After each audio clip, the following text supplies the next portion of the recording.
چې نبی علیہ الصلوۃ والسلام او فرمایل ان الله اصطفى کنانة من ولد اسماعیل، الله رب العزت په تمام انسانیت کې د حضرت اسماعیل علیہ السلام په اولاد کې د بنو کنانه انتخاب او فرمایلو.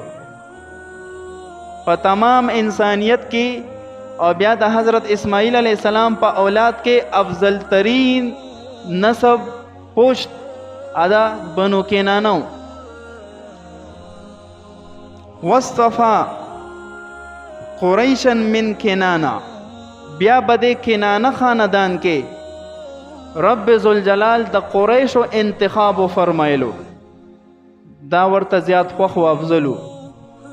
واصطفى من قریش بنی هاشم، بیا بده قریشو کې دننه الله رب العزت د بنو هاشم انتخاب فرمایلو.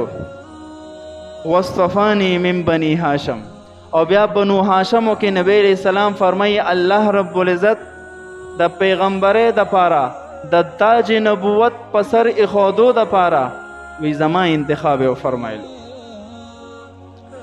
نو تمام انسانیت نچوڑ کو بنو کنانه ته وروتل، بنو کنانه نچوڑ کل قریش ته وروتل، قریش نچوڑ کل بنو هاشم ته وروتل، بنو هاشم نچوڑ کل افضل ترین شخصیت ته جناب محمد رسول الله صلی الله علیه وسلم راوی لګلو. مونږ تاسو باندې احسان وکړو.